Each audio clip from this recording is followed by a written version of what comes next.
Bienvenidos a Lámpara y Lumbrera, un espacio para reflexionar. 3, 2, comenzamos.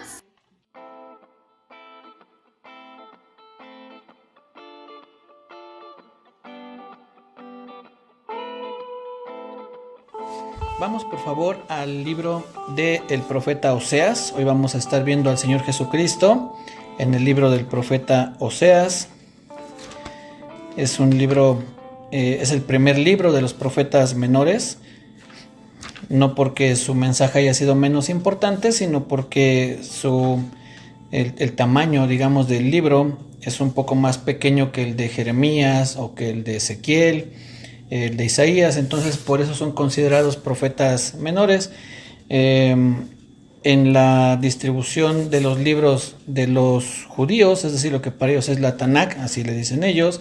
Tanakh es la abreviatura de lo que son el libro de la ley, la Torá, lo que son los profetas y los escritos. Dentro de los escritos pues están los salmos, están proverbios y otras cosas, ¿no?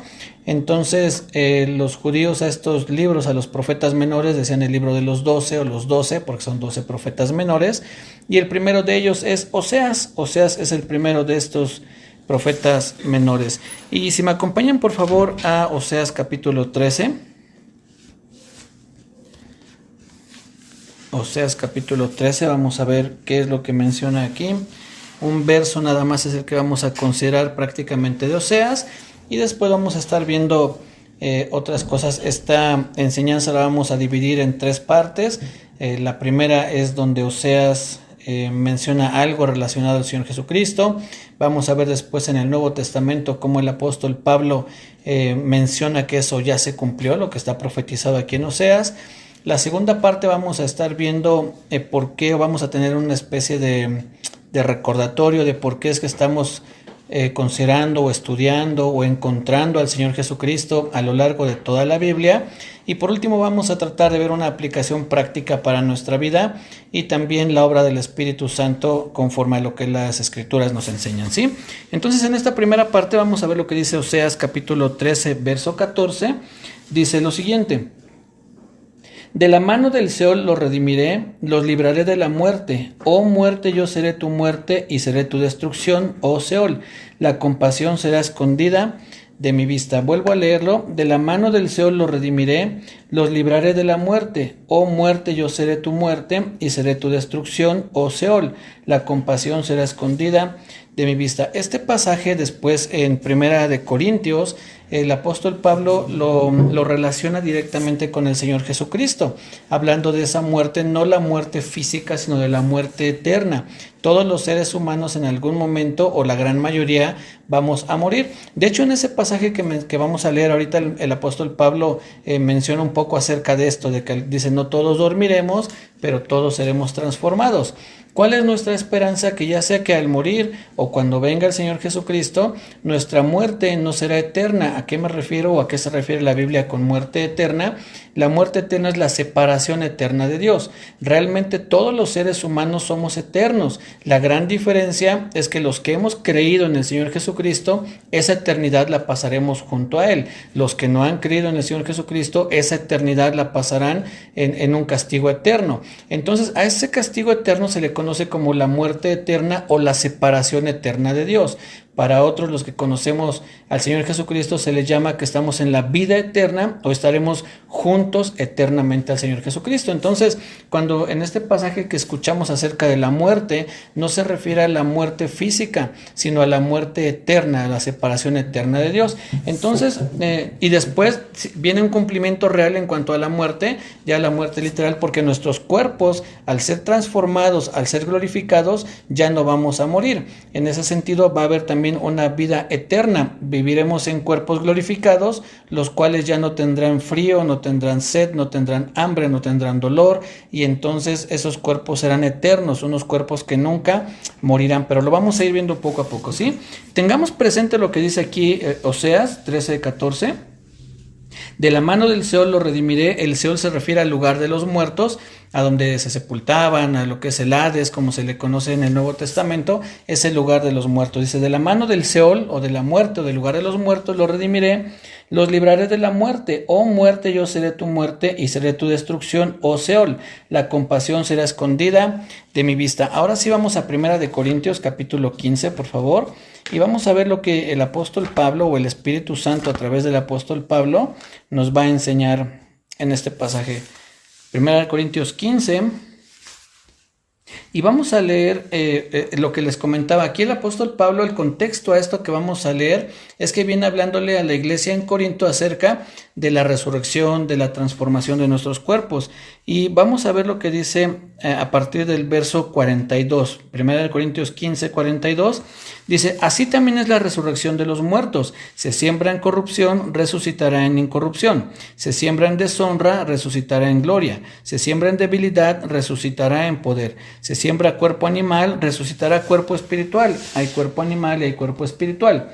Así también está escrito, fue hecho el primer hombre Adán, alma viviente, el postrer Adán, espíritu vivificante. Mas lo espiritual no es primero, sino lo animal, luego lo espiritual. El primer hombre es de la tierra, terrenal, el segundo hombre que es el Señor es del cielo.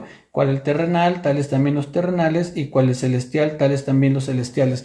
Todo esto que está mencionando aquí el apóstol Pablo está haciendo una diferencia entre el cuerpo que tenemos ahorita y el cuerpo que tendremos entonces. Ahora tenemos un cuerpo débil, dice, se siembra en debilidad, es decir, seremos enterrados literalmente o sepultados en un cuerpo débil, pero resucitaremos, dice aquí, en un cuerpo con poder, un cuerpo en el que ya no habrá, insisto, sed, no habrá hambre, no habrá enfermedad, no habrá muerte. Por eso es que dice, hay cuerpo o se sembrará un cuerpo débil, pero resucitaremos en un cuerpo con el poder de Dios, ¿sí?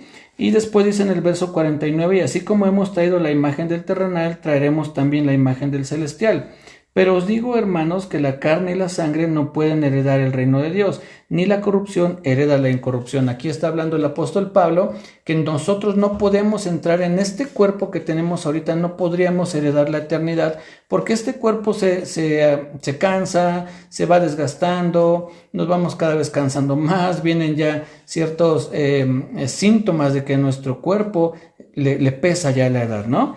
Y dice después en el verso 51, fíjense, pongan mucha atención. He aquí os digo un misterio, no todos dormiremos. Aquí se refiere a la muerte, nada más que el apóstol Pablo se refiere a la muerte como dormir. Dice, no todos moriremos o no todos dormiremos, dice, pero todos seremos transformados. Todos los que hemos creído en el Señor Jesucristo, en algún momento este cuerpo que tenemos será transformado. Dejará de ser un cuerpo que se cansa, que se va desgastando, por un cuerpo eterno, un cuerpo que ya no padecerá más nada. Y dice en el verso 52, en un momento, en un abrir y cerrar de ojos, a la final trompeta, porque se tocará la trompeta, y los muertos serán resucitados incorruptibles, y nosotros seremos transformados. Porque es necesario que esto corruptible se vista de incorrupción y esto mortal se vista de inmortalidad. Sigue el apóstol Pablo explicando y mostrando una y otra vez para que pueda quedar bien claro a la iglesia en Corinto y obviamente también para nosotros que este cuerpo necesita ser transformado. Este cuerpo que tenemos hoy solo está de paso, solamente es un vehículo que Dios nos prestó para andar en este mundo, pero que en algún momento este cuerpo tiene que ser transformado para que entonces sí ya no haya enfermedad, ya no haya dolor, ya no haya cansancio, ya no haya hambre, no haya sed. Dice en el verso 54, y cuando esto corruptible se haya vestido de incorrupción y esto mortal se haya vestido de inmortalidad, entonces se cumplirá la palabra que está escrita. Sorbida es la muerte en victoria. Pongan atención al verso 55.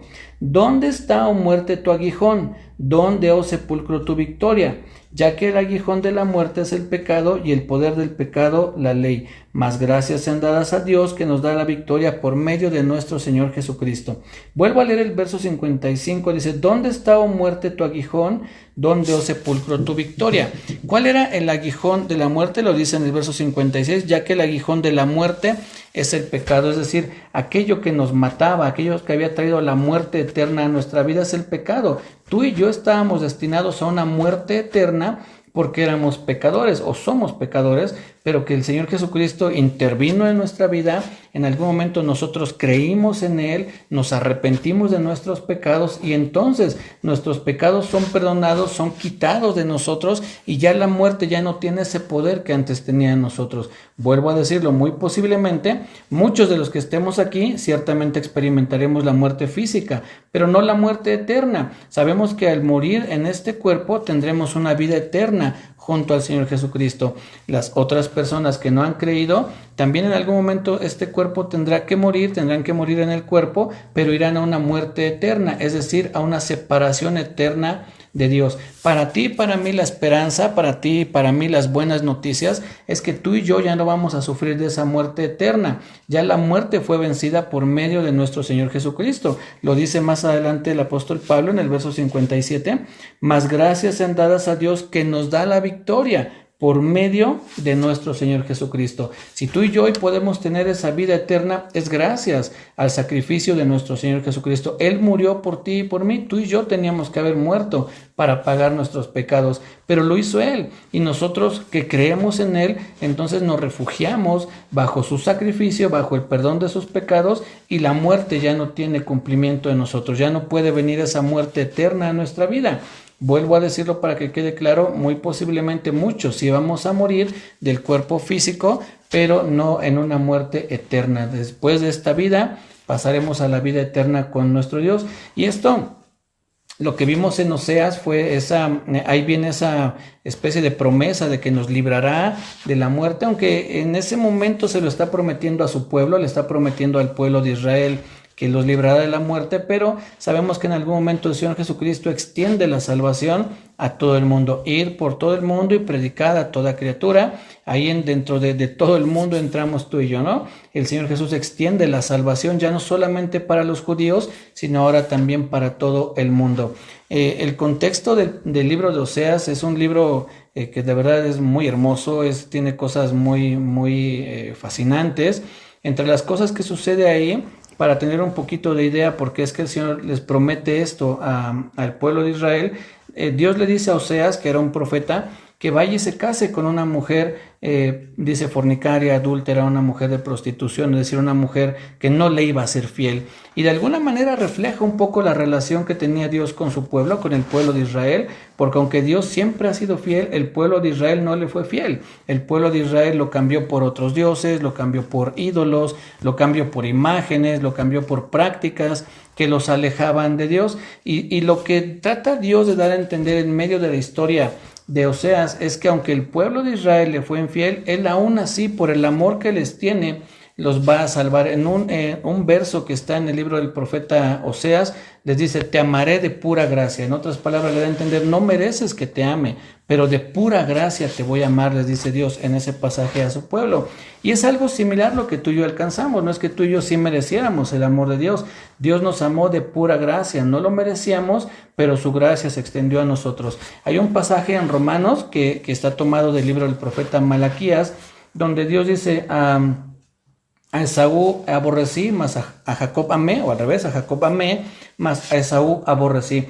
Y en algún momento les he platicado que se cuenta de un predicador que se llama Charles Spurgeon, que le preguntan: oiga, hermano Spurgeon, yo no entiendo ese pasaje en Romanos que dice que a Jacob amé y a Esaú aborrecí. Y hermano Spurgeon dice: no, bueno, yo tampoco entiendo ese pasaje. Dice: pero ¿qué exactamente qué es lo que no entiende usted de ese pasaje? Y la persona que está platicando con el hermano Spurgeon le dice: yo no entiendo cómo eso de que Dios aborreció a Esaú. Y el hermano Spurgeon dice: no, eso yo sí lo entiendo claramente. Dice: lo que yo no me puedo explicar es cómo Dios amó a Jacob, porque Jacob obviamente también era un pecador como tú y como yo.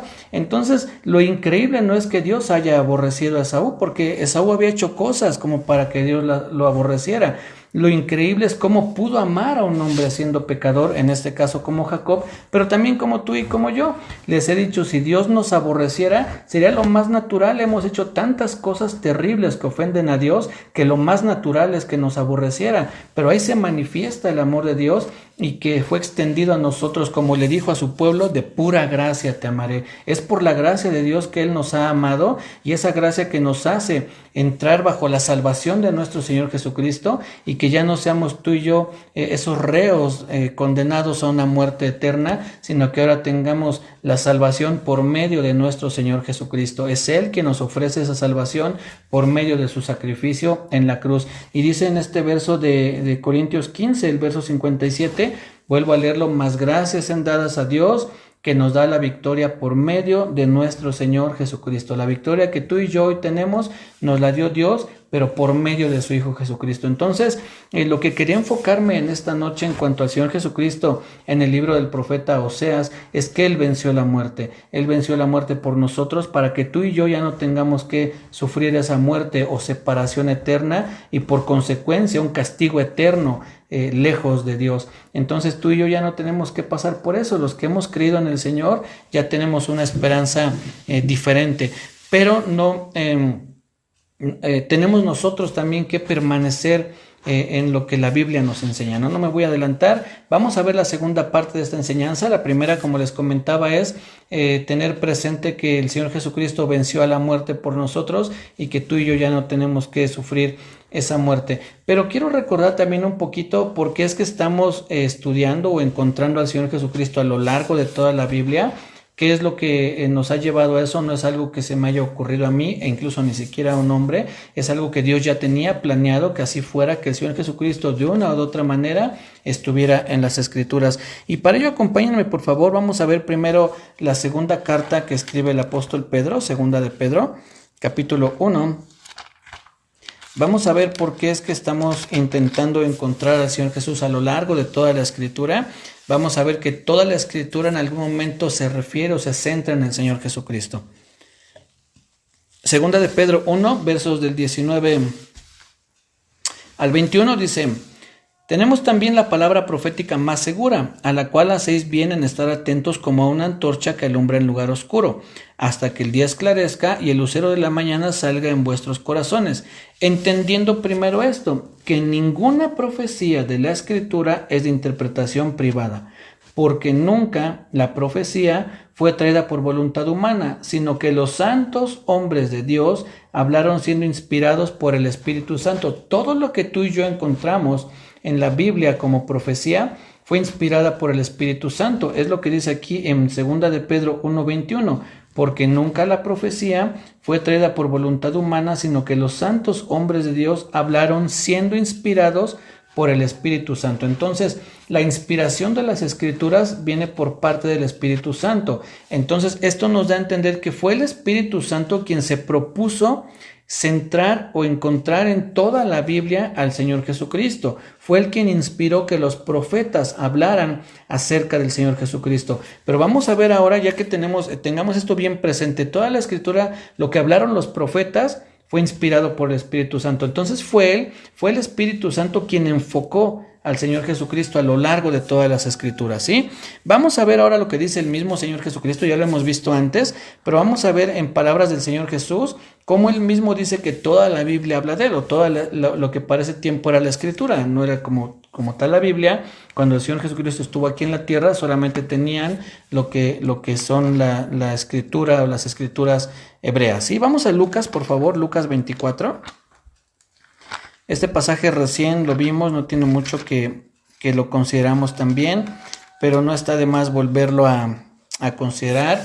Lucas 24 y el verso 44, está hablando el Señor Jesucristo y dice: estas son las palabras que os hablé estando aún con vosotros, que era necesario que se cumpliese todo lo que está escrito de mí en la ley de Moisés, en los profetas y en los salmos.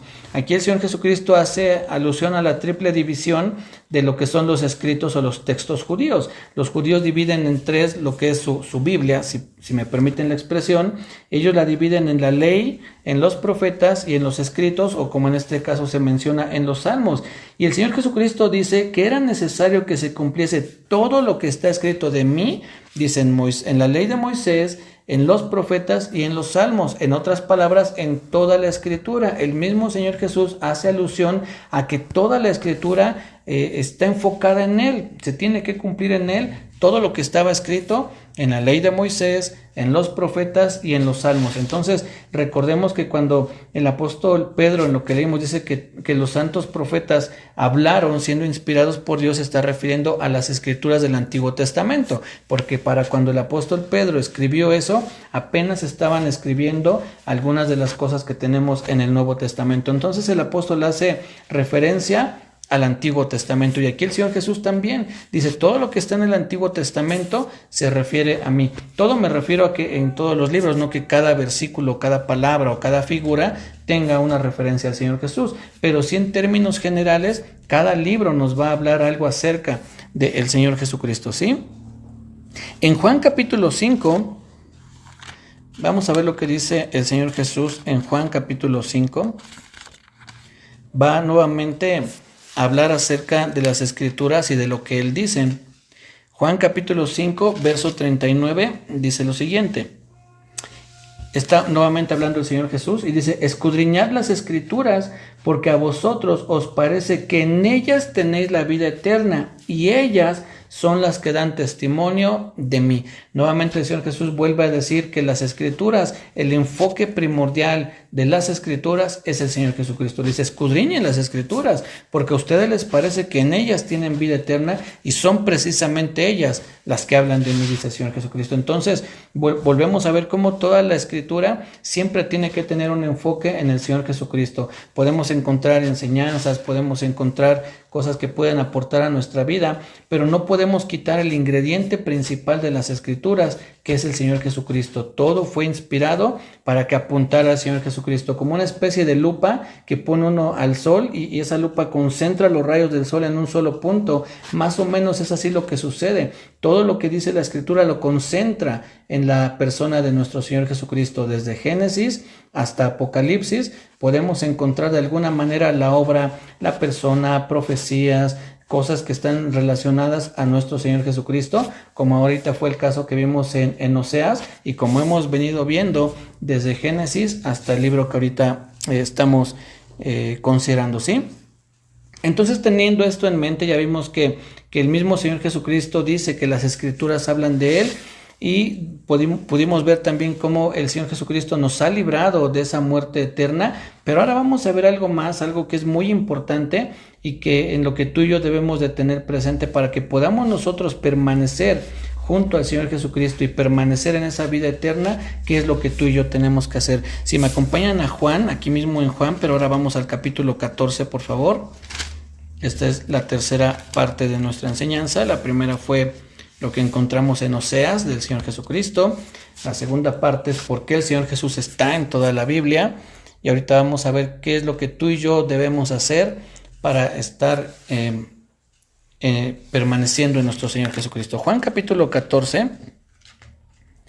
Vean lo que dice a partir del verso 15. Vamos a leer a partir del 15. Si me amáis, guardad mis mandamientos, y yo rogaré al Padre, y os dará otro Consolador para que esté con vosotros para siempre, el Espíritu de verdad, al cual el mundo no puede recibir porque no le ve ni le conoce, pero vosotros le conocéis porque mora con vosotros y estará en vosotros. No os dejaré huérfanos, vendré a vosotros.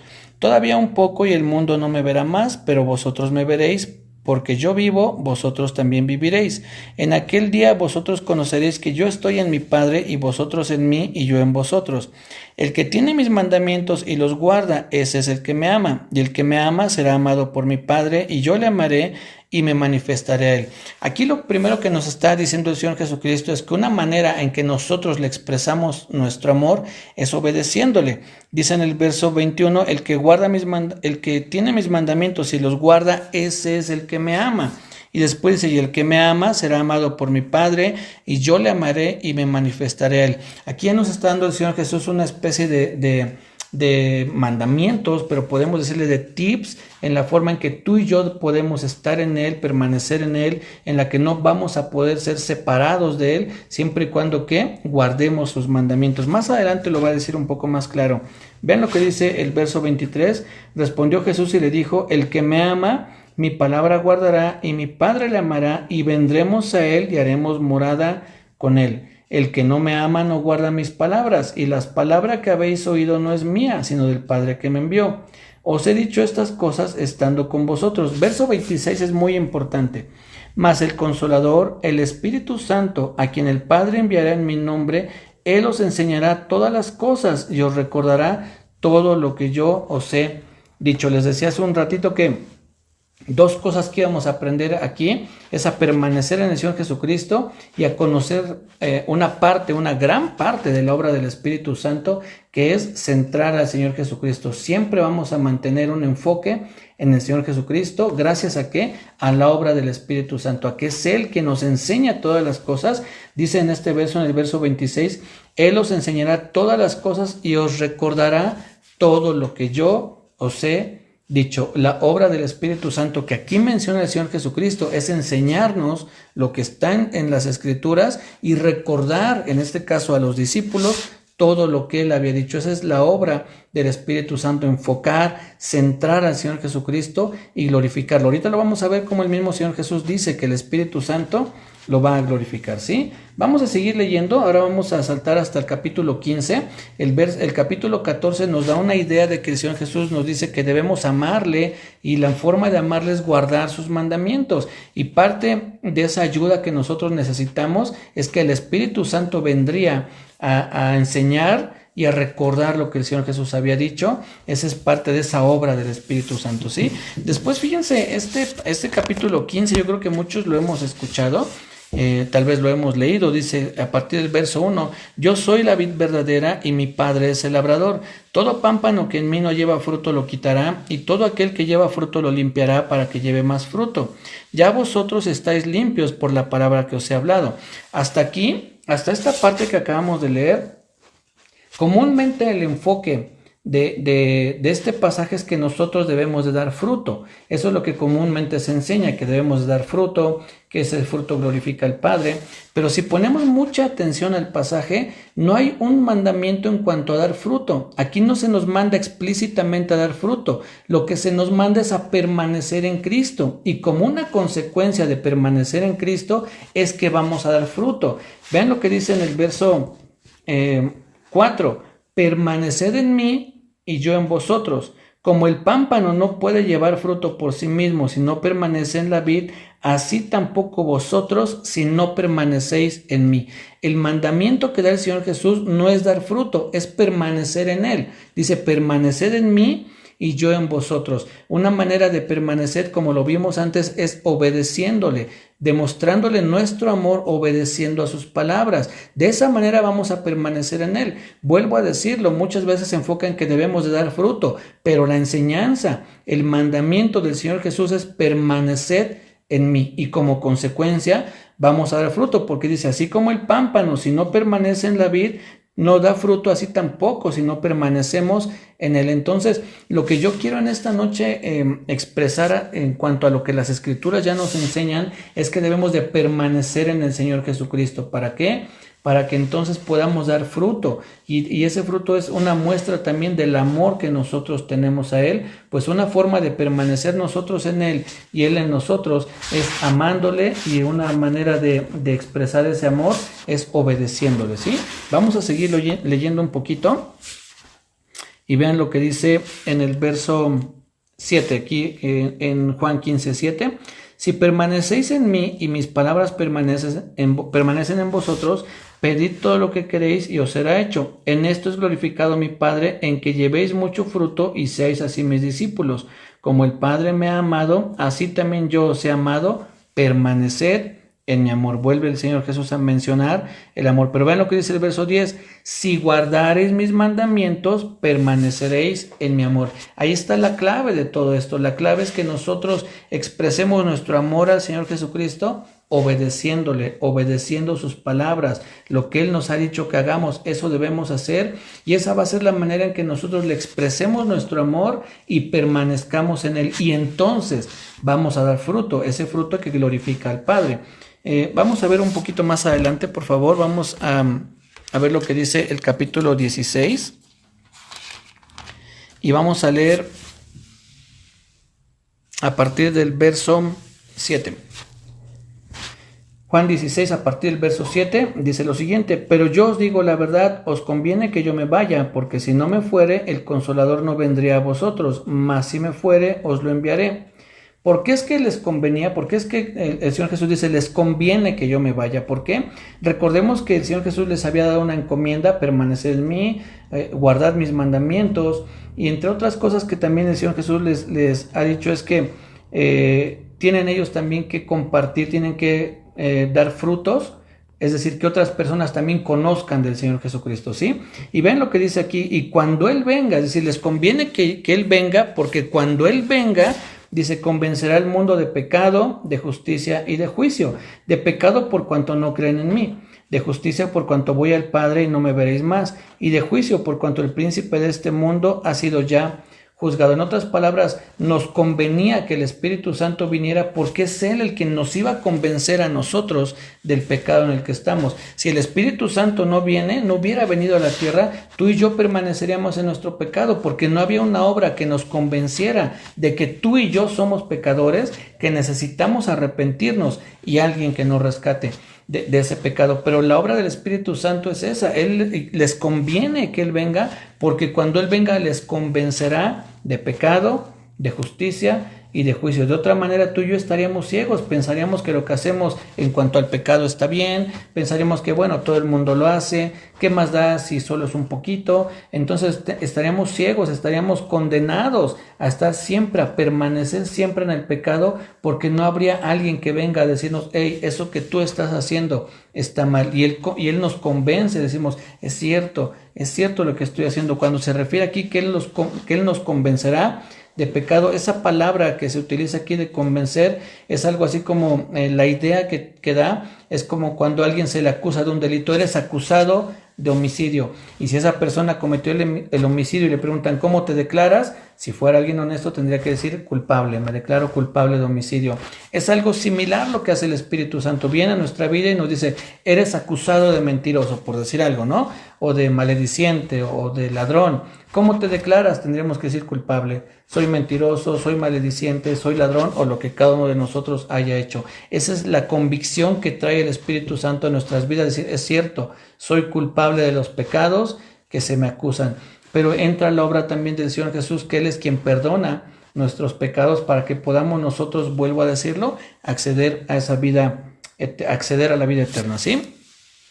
Dice después, estamos leyendo a partir del verso, en Juan capítulo 16, verso 7, bueno, ya lo leímos cuando dice que nos conviene que Él venga, y después dice en el verso 12, aún tengo muchas cosas que deciros, pero ahora no las podéis sobrellevar, pero cuando venga el Espíritu de verdad, Él os guiará a toda la verdad, porque no hablará por su propia cuenta. Pongan mucha atención a estas palabras del Señor Jesús. El Espíritu Santo dice, no hablará por su propia cuenta, sino que hablará todo lo que oyere, y os hará saber las cosas que habrán de venir.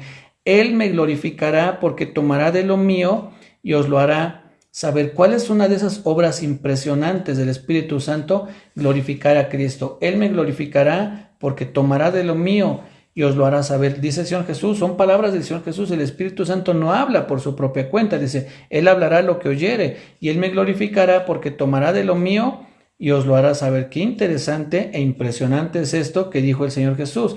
Vuelvo a leerlo. Cuando venga el Espíritu de verdad, Él os guiará a toda la verdad, porque no hablará por su propia cuenta, sino que hablará todo lo que oyere y os hará saber las cosas que habrán de venir. Él me glorificará, porque tomará de lo mío y os lo hará saber. Todo lo que tiene el Padre es mío. Por eso dije que tomará de lo mío y os lo hará saber. Esa es la obra del Espíritu Santo en tu vida y en la mía: glorificar a Cristo, que Cristo sea glorificado en nuestra vida, centrarnos en el Señor Jesucristo, recordarnos las palabras del Señor Jesucristo, recordarnos los mandamientos que debemos obedecer para que tú y yo permanezcamos en Él, para que demos mucho fruto y podamos tener la vida eterna. No porque la vida eterna se gane por obras, sino por el amor que nosotros le expresamos a Cristo, por la fe que tenemos en Él. Y ciertamente, como dice en Santiago, que una fe sin obras es muerta. ¿Cómo sabemos que tu fe o mi fe están vivas? Porque hay obras, es decir, hay indicios de que nosotros nos comportamos conforme a lo que hemos creído. Les he compartido que una manera práctica de entender la fe Les decía que creer, lo que significa creer es tomar por verdad o por cierto algo. Es una definición que incluso en el diccionario ustedes la pueden encontrar. Creer es tomar por cierto o por verdad algo. Y aunque la Biblia en algunas ocasiones traduce indistintamente creer o tener fe, como cuando dice para que todo aquel que en él cree no se pierda, mas tenga vida eterna, pero tú y yo debemos ir un paso más allá de lo que, es decir, vivir lo que nosotros entendemos por fe. ¿Qué es vivir por fe? Es vivir conforme a lo que tú y yo hemos creído. Si hemos creído en el Señor Jesucristo, tenemos que vivir conforme a lo que Él nos dice, conforme a lo que creemos que Él nos está diciendo. De poco sirve si decimos que creemos en el Señor Jesucristo y después no vivimos conforme a lo que Él nos dice. Recuerden que el mismo Santiago en la carta que escribe dice, tú crees que Dios es uno y bien haces. También los demonios creen y tiemblan, pero no hay un cambio en su vida, no son diferentes, siguen siendo los mismos porque creen en Dios, sí, pero no viven conforme a lo que creen. Tú y yo debemos de vivir conforme a lo que creemos, en otras palabras, obedecer a lo que el Señor Jesús nos ha dicho. Y esa es una expresión de nuestro amor para que permanezcamos en Él, llevemos fruto que glorifique al Padre y entonces tengamos en nuestro corazón la certeza de que nos espera la vida eterna junto a Él. Todo esto que acabamos de considerar es gracias a la iluminación del Espíritu Santo a nuestras vidas. Él es quien glorifica al Señor Jesucristo y debemos estar agradecidos al Padre porque el Señor Jesucristo dice, yo rogaré al Padre y Él les enviará otro consolador. Así es que gracias a Dios que nos envió al Espíritu Santo para que podamos tener este conocimiento del Señor Jesucristo y gracias al Señor Jesucristo que obedeció al Padre. Dice la Biblia que fue obediente hasta la muerte y muerte de cruz. Así es que tenemos mucho que agradecerle al Padre, al Hijo y al Espíritu Santo. Así es que mis hermanos, esto quería compartir en esta noche acerca del Señor Jesucristo en el libro de Oseas, poner un fundamento a por qué lo encontramos en toda la Biblia, a la obra del Espíritu Santo y también lo que tú y yo debemos hacer para permanecer en Cristo, obedecerle a Él, a todo lo que nos dice, ¿sí? Cuídense mucho, que Dios les bendiga, nos vemos el jueves primeramente Dios, permanezcamos en Cristo, demostrémosle nuestro amor, obedeciéndole y que el Espíritu Santo nos ayude siempre a enfocarnos en Él. Dios les bendiga.